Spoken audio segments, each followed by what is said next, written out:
Hey, ninth graders. So today we are moving on from simplification of radicals, and now we're talking about multiplication of radicals. So sometimes we tend to talk about things as like, first we'll talk about addition, subtraction, and then we'll talk about multiplication and division.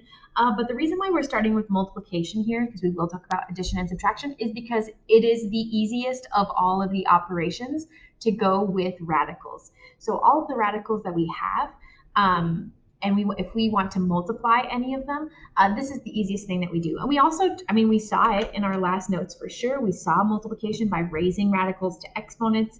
And so there's kind of two pieces with any radical expression. This coefficient guy, this guy that's in front of the radical, and then there's the thing that's inside of the radical. It's called the radicand with a D at the end, although sometimes I like to think about it as the radicant. It can't come out. You've got those two pieces there, and when we're multiplying, you just need to remember that the things that are outside of the radical multiply together, and then the things that are inside of the radical multiply together. Now, if there's nothing in front of a radical, then you just multiply by 1 or just don't do anything, right? And then if there's nothing inside of a radical, then you just multiply this number in front. So those are the only things that can multiply together. The number in front of the radical and then the number that's inside of the radical. So that's something to keep in mind. So notice here that we've got a number, a weird number, put a number in front and then a number plus another number. So this is multiplying inside of a binomial, single distribution. So we just need to multiply this guy to here, and then we need to multiply this guy to here. So multiplying these guys together, again, remember, it's the numbers in front that multiply together, and then it's the numbers inside the radical that multiply together. Here it'll be 3 times the number that's in front of there is 1, right?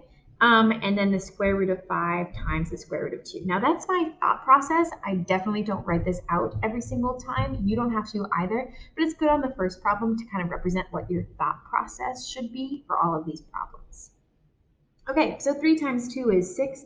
Square root of 5 times square root of 5 is 5, right?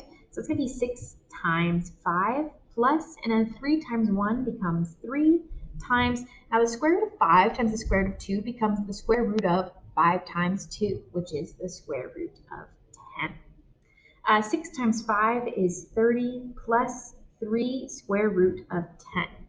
Now, maybe some of you were like, oh, greatest common factor, and might have thought like maybe I need to continue factoring things out. And it's really hard when we start to learn about factoring that we tend to want to like go back and start to like undo things because we're so used to this process that we've been following, like, oh, I need to factor this out.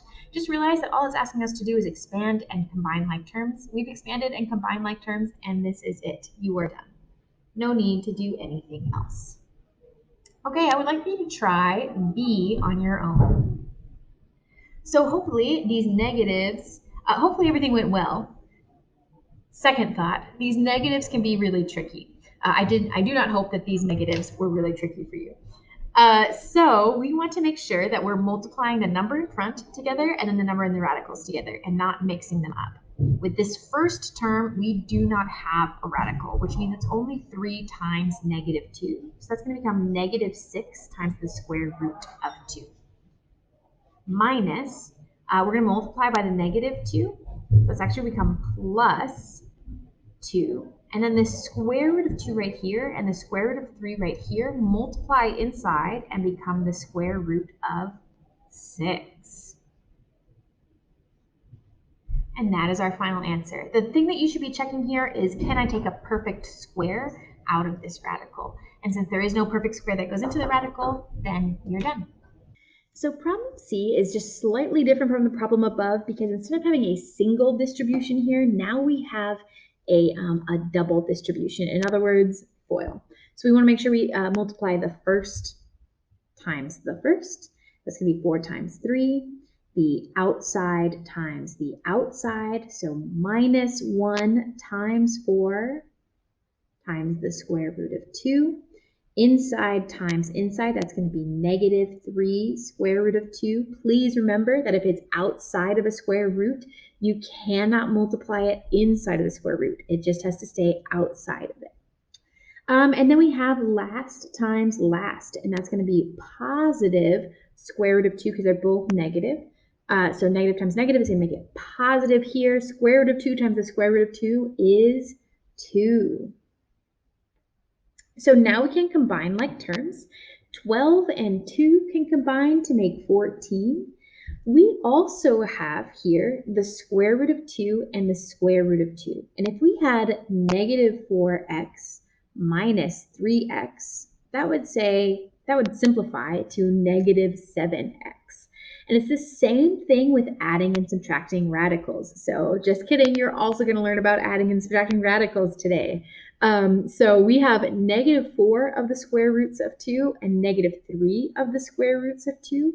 Combining those together, we have negative 7 of the square roots of 2. So that's going to be minus 7 square root of 2.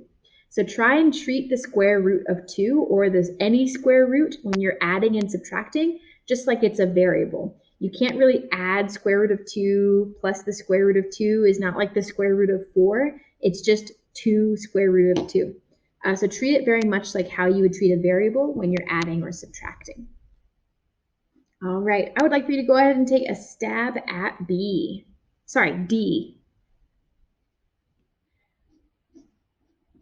Distributing out by FOIL, I'm going to get 2 times 2, which is 4, 2 times negative 3, which is negative 6, and then we still have that square root of 5. 2 times positive 3 is going to be plus 6 with that square root of 5. And then we've got positive 3 square root of 5 and negative 3 square root of 5. So the positive 3 and the negative 3 combine to be minus 9. And then we're left with the square root of 5 times the square root of 5, which is 5. Combining like terms, I have 4. Now this is minus 6 square root of 5 and then plus 6 square root of 5. So hopefully you noticed that those cancel out. And this would be minus 9 times 5 is 45. Please, please, please remember your PEMDAS. We have to multiply first before we can add and subtract. And then 4 minus 45 is going to be negative 41. This is a difference of 2 perfect squares. Notice that we have the same number in front and the same number in the back, and it's just a plus and a minus. So in the difference of 2 perfect squares, what we got when we did that is we took out the middle term, which is really nice when we're dealing with radicals and we want them to go away.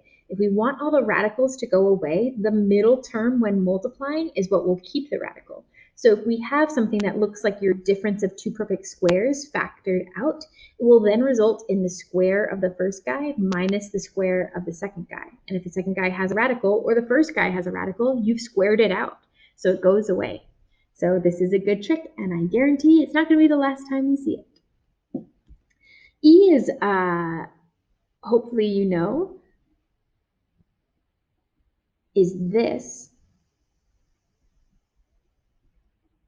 Please, please, please do not distribute that squared to both of those pieces. That is the square root of 6 minus the square root of 2 times the square root of 6 minus the square root of 2. That is how we do this. We're going to go ahead and FOIL this out. Tell me what you get. Square root of 6 times square root of 6 is 6. Square root of 6 times negative square root of 2 is negative square root of 12. 6 times 2. Same with this guy, minus the square root of 12, and then plus square root of 2 times the square root of 2 is 2. Combining some like terms here, 6 and 2 combine to be 8. Negative square root of 12 minus square root of 12 ends up being minus 2 square root of 12.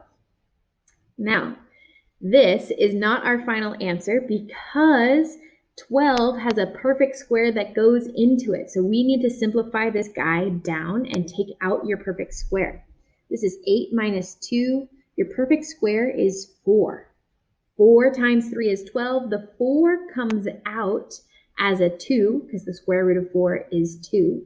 So the 4 comes out, becomes a 2, and multiplies with this 2. So it's going to be 8 minus, and then that 2 times this 2 is going to make 4, and we're left with the square root of 3. And now we are done.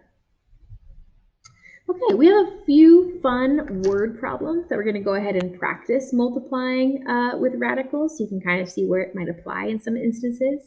We're going to determine the square with the area of a square with a side length of 2 square root of 7. Not my best square, but you get the general idea. 2 square root of 7 on both sides here because all sides are equal.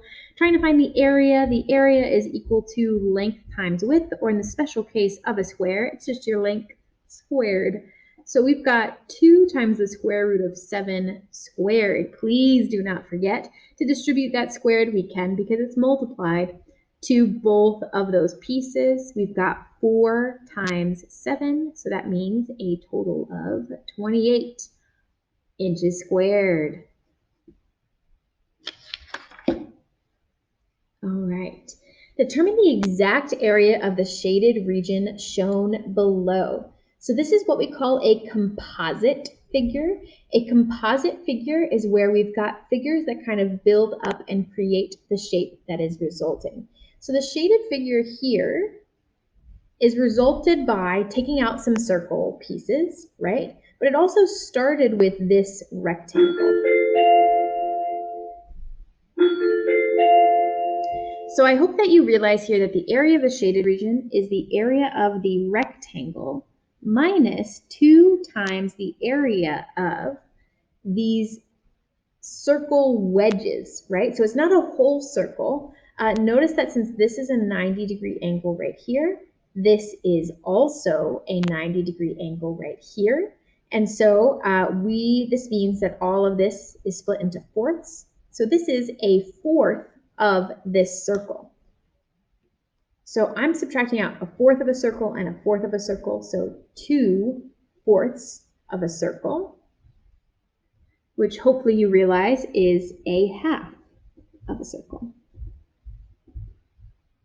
So this is my plan of action. The area of the shaded region is equal to the area of the rectangle minus a half of the area of the circle, since they all are the same. We need to find out, in order to find the area of either of those, we need to find out what this length is, and we need to figure out what this length is. This length x is also our radius, and then it gives us this information right here that we've got a triangle here with a hypotenuse of 10. So we've got some puzzling pieces out.